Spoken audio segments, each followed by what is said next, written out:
रिको अपने परिवार के साथ नौकरी की तलाश में ऑस्टिन शहर के एक गांव में आया था। ऑस्टिन में कुछ स्थानिक लोगों की मदद से रहने के लिए एक छोटा सा घर ढूंढ लेता है। रिको ज्यादा पढ़ा लिखा नहीं था, इस कारण काफी कोशिश करने के बाद भी उसे अच्छी नौकरी कहीं पर भी नहीं मिल रही थी और इसी वजह से रिको काफी मायूस हो जाता है। एक दिन रिको अपनी पत्नी सैंड्रा से कहता है, इस शहर में दर बदर भटकने से अच्छा होता कि मैं अपने गांव में कुछ छोटा मोटा कारोबार करता। यहाँ तो हर चीज में मानो प्रतियोगिता सी लगी हुई है, फिर वो कारोबार हो या नौकरी, और मैं ठहरा अनपढ़। मुझ जैसे आदमी को कौन नौकरी देगा। आप सब्र रखिए, आपको कोई ना कोई काम जरूर मिल जाएगा।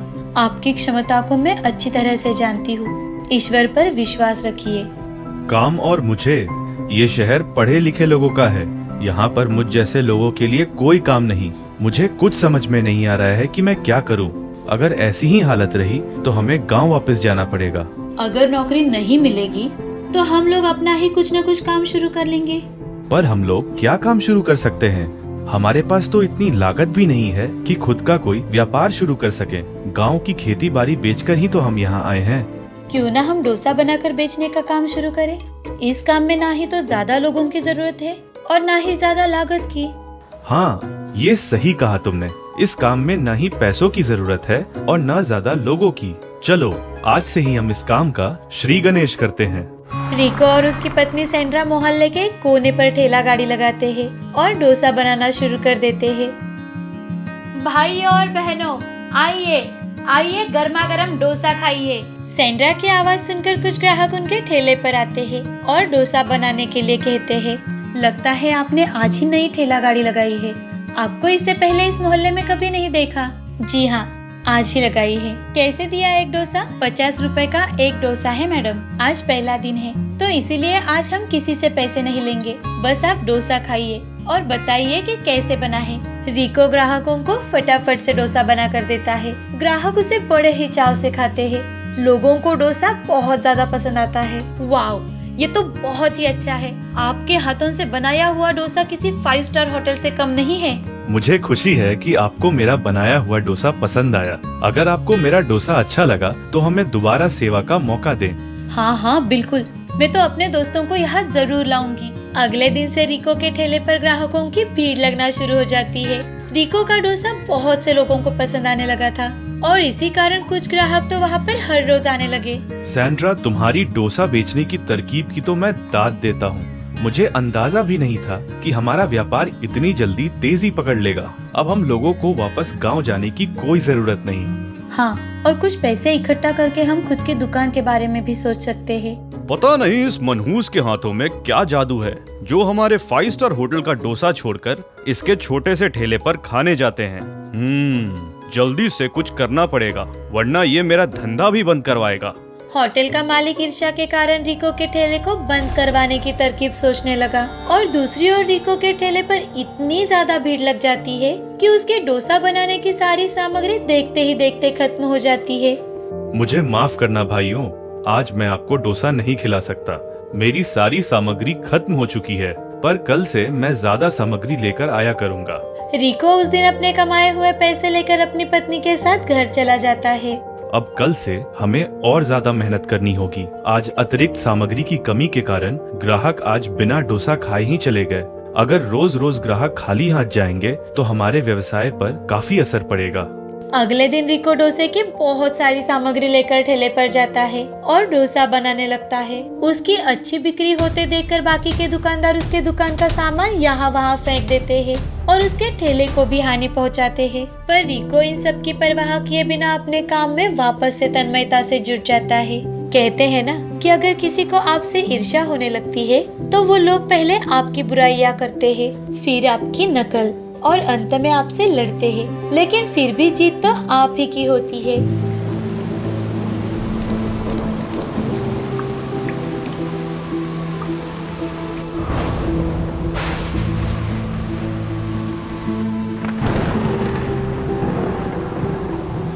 इस बारिश ने तो परेशान कर दिया है।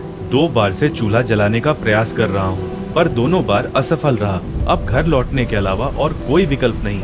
रिको बहुत कोशिश करता है लेकिन बारिश के कारण उसका चूल्हा जल ही नहीं पाता।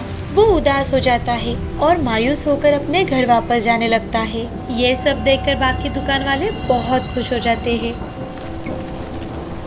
लगता है हमारा व्यापार बंद होने वाला है। तेज बारिश से हमारा सारा कोयला भीग गया है। मैंने चूल्हे को जलाने का काफी प्रयास किया, लेकिन हर बार असफल रहा। लगता है आज भगवान हमसे नाराज है। अगर ठेले पर डोसा नहीं बन रहा है तो कोई परेशानी की बात नहीं है।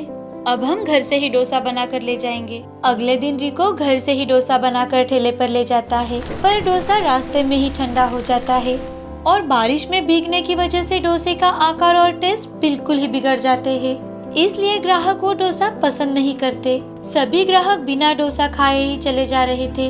उनमें से एक ग्राहक, अरे ये डोसा है या कचौरी? ये तो पूरी तरह से पानी में भींगा हुआ है। हम ऐसा डोसा कभी नहीं खाएंगे। इस तरह से ग्राहकों को वापस जाता देख रिको और ज्यादा मायूस हो जाता है कि तभी वहाँ पर बारिश शुरू हो जाती है। धीरे धीरे बारिश प्रचंड रूप ले लेती है। मोहल्ले में और आसपास की दुकानों में पूरी तरह से पानी भरने लगा। तेज हवाएं चलने लगी। तेज हवा के कारण पेड़ों के पत्ते भी गिरने लगे। रिको अपने ठेले के पास खड़ा होकर ये सब देख रहा था कि तभी अचानक से एक पेड़ की डाली पानी में गिरती हुई दिखाई देती है। उस पेड़ की डाली पर एक छोटी सी चिड़िया का घोंसला था जो कि पानी में डूबने लगा और बेचारी चिड़िया खुद को बचाने का प्रयास करने लगी, लेकिन उसके पंख बारिश में भीगने के कारण वो उड़ ही नहीं पा रही थी। पानी में डूबने की परवाह किए बगैर रिको उस चिड़िया को बचाने जाता है और फिर उस चिड़िया को अपने हाथों में उठा लेता है। उसे कांपता देख वो तुरंत अपने जेब से रुमाल निकालता है और उस चिड़िया को रुमाल से ढक देता है, क्योंकि भीगने के कारण वो ठंड से कांप रही थी। महाशय, आप तो बहुत चिंतित दिखाई दे रहे हैं। आपकी परेशानी का क्या कारण है? क्या तुम इस बारिश को रोक सकती हो? नहीं, मैं बारिश को तो नहीं रोक सकती, पर मैं आपको एक जादुई रुमाल दे सकती हूँ। जिस रुमाल को डोसे पर घुमाते ही एक जादुई छतरी बनकर तैयार हो जाएगी, जो कि किसी भी बारिश या फिर तूफान का सामना कर सकती हो। अरे छतरी, वो भी रुमाल की? वो तो बारिश में भीगकर खराब हो जाएगी। कहीं तुम मेरे साथ मजाक तो नहीं कर रही हो? चिड़िया अपने पंखों को फड़फड़ाती है और वहाँ एक जादुई रुमाल प्रकट हो जाता है। चिड़िया उस जादुई रुमाल को रिको को देती है और चिड़िया रिको से, मेरी बात ध्यान से सुनो। ये रुमाल कोई साधारण रुमाल नहीं है, ये एक जादुई रुमाल है। अगर इस जादुई रुमाल को तुम अपने डोसे के ऊपर घुमाओगे तो ये रुमाल तुम्हारी मनचाही छतरी में परिवर्तित हो जाएगी, जिसमें किसी भी प्रकार के तूफान से लड़ने की क्षमता होगी। चलो, अब मेरे जाने का समय हो गया है, मुझे निकलना होगा। रिको चिड़िया का दिया हुआ जादुई रुमाल लेकर घर चला जाता है। घर जाकर वो डोसा बनाता है और डोसे के ऊपर उस जादुई रुमाल को घुमाता है। देखते ही देखते वहाँ पर एक जादुई छतरी प्रकट हो जाती है, जो कि ठीक उसके ठेले के आकार जितनी बड़ी थी। अब रिको जादुई छतरी को बंद कर देता है। जैसे ही छाता बंद हो जाता है, वो फिर से एक रुमाल बन जाता है। रिको उस रुमाल को अपने जेब में रख देता है और कुछ सोचते सोचते सो जाता है। दूसरे दिन बारिश थोड़ी कम थी, तो वो हमेशा की तरह मोहल्ले में अपना ठेला लगाता है और डोसा बनाना शुरू करता है। रिको के बनाए हुए डोसे की खुशबू पूरे मोहल्ले में घूमने लगती है। आओ आओ, गर्मा गर्म डोसा खाओ। भाई जल्दी से एक गर्मा गर्म डोसा देना। रिको तुरंत ही एक बढ़िया सा डोसा बनाकर ग्राहक को दे देता है। देखते ही देखते ठेले पर लोगों की भीड़ उमड़ना शुरू हो जाती है। लोग डोसा खाते हैं और तारीफों की बौछार करते हैं। ठेले पर पहले की तरह लोगों को डोसा खाते देख रिको और सैंड्रा बहुत खुश हो जाते हैं। आज डोसे की ऑर्डर इतनी ज्यादा बढ़ गई कि रिको को डोसा बनाने से फुर्सत ही नहीं मिल रही थी। तो सैंड्रा भी डोसा बनाने के लिए रिको की मदद करने लगती है कि तभी अचानक से आसमान में काले बादल दिखाई देने लगते हैं। हवा के साथ साथ बिजली कड़ाड़ने लगती है। देखते ही देखते जोरदार बारिश शुरू हो जाती है। जैसे ही बारिश शुरू होती है तो रिको के ग्राहक डोसा छोड़कर यहाँ वहाँ भागना शुरू कर देते हैं। कुछ ग्राहक नजदीकी दुकानों में आश्रय लेते हैं, तो कुछ लोग बारिश में भीग रहे थे क्योंकि वो छाता लाना ही भूल गए थे। अपने ग्राहकों को तकलीफ में देखकर रिको को बिल्कुल भी अच्छा नहीं लग रहा था, तो वो अपनी पत्नी से कहता है, सैंड्रा, मुझे तो समझ नहीं आ रहा आखिर ये बारिश हमारा पीछा कब छोड़ेगी।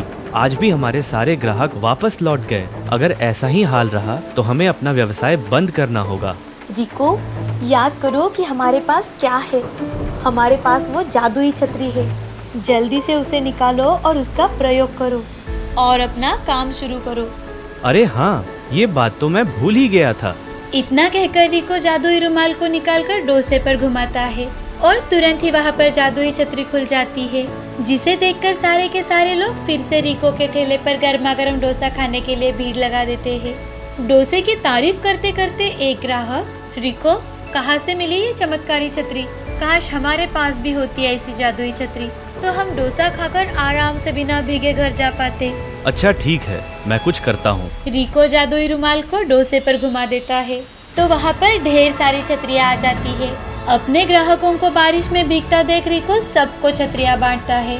उसकी नेक दिली को देखकर काफी लोग खुश हो जाते हैं। धीरे धीरे चमत्कारी छतरी की बात सारे मोहल्ले में फैल जाती है। अब बहुत से लोग रिको के ठेले पर गर्मा गर्म डोसा खाते हैं और साथ में डोसा छतरी मुफ्त में भी ले जाते हैं। इस तरह से रिको और सैंड्रा अपनी जिंदगी को और आगे ले गए और कुछ दिनों के बाद उन्होंने अपना एक आलीशान रेस्टोरेंट भी खोला।